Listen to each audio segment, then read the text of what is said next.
really think this feels missing you. Missing you. No, I'm really just too this feels.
Freaking delicious. So that's, I think, the Bravo Teas healthy skin or something like that. Just do a taste test. I do a bunch of taste tests, so taste test place here. So change of plans. My brother doesn't want to go to the lake anymore. I was just going because of him, like kind of celebrate his birthday, like I said, with my mom. So what I'm going to do is go back to the original plan, which would have been today, is stream. So I just made a YouTube video live. I'm about to check on my clients. I'm gonna be streaming. I'm probably gonna go hit legs later today. I hit upper body last night, so probably stream, you know, and then you know, get some work on my painting too. But gaming channel and the related channels, I'll pop it up now here too. I normally stream a couple days a week. If you want to check that out, so I'll just be seeing y'all throughout the rest of the day.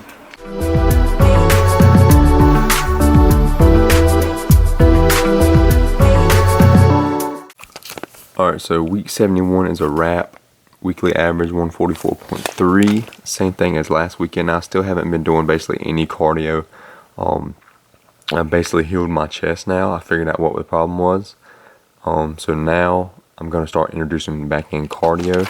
You will see I hit a brand new low weigh in here. That was after I went snow tubing and zip lining. I popped that, and hiking. I popped that vlog up here. I didn't bring my scale with me because it's just for one day. If I go out of town just for one day, I won't. With this anything more than one day, I'll bring my scale with me. So you know, I stayed on my calories and macros. You know, a lot more active that day. A ton of walking that day.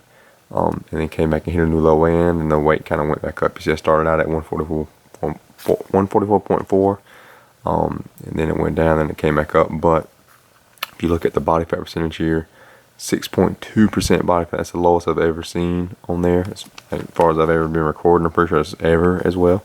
6.2% body fat, 48.7% muscle. That was a good drop from last week. Was 6.4% body fat, 48.6 muscle. So I dropped 0.2% muscle.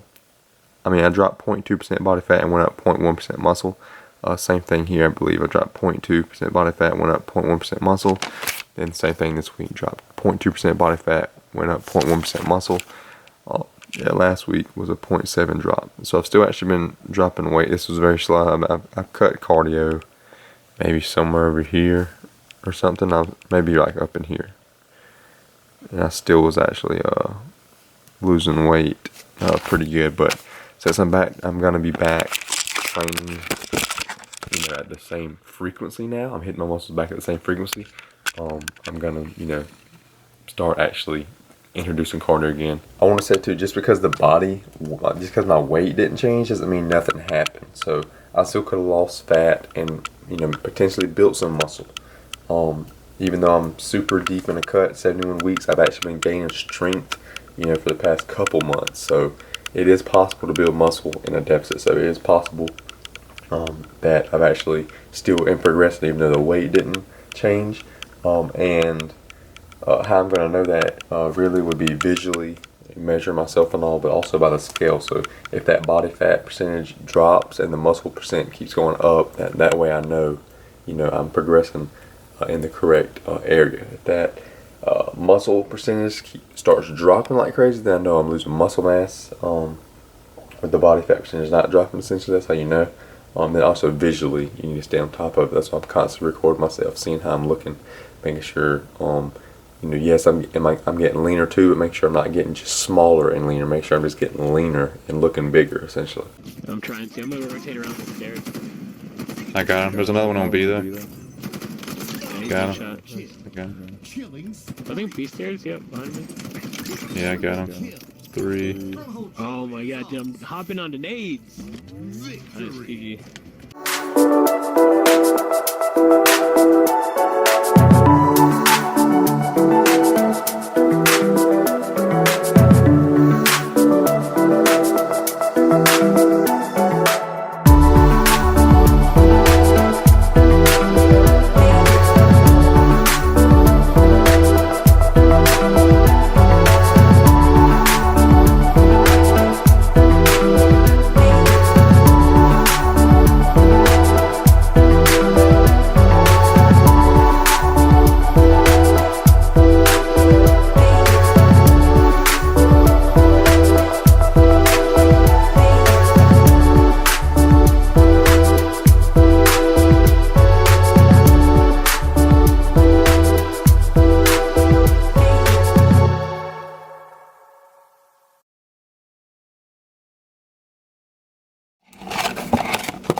Only 2 left. Brewing up my second one.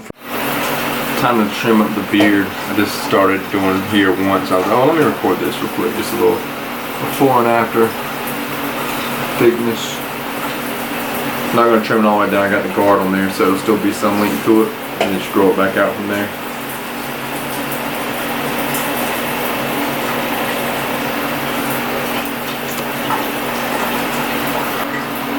And there we have it. A lot of hair cut off.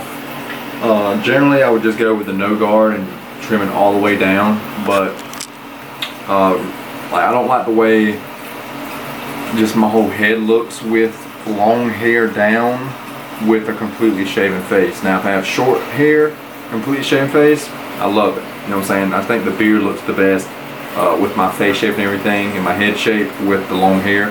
So that's why I kept it, you know, keep it some length to it, and basically just grow it back out from here, and just keep repeating the cycle until basically I normally always at least kind of have like a stubble beard. I normally would always kept some sort of beard, even a little bit less than this. I really like doing just like basically the no guard, or like just slightly longer than a no guard, and then just trimming it. So it's just almost, it's a little bit longer than a stubble beard. I think it looks awesome when I have like a short haircut. I mean, it looks like I have short hair now because my hair's up, but anyway, that's how we're looking.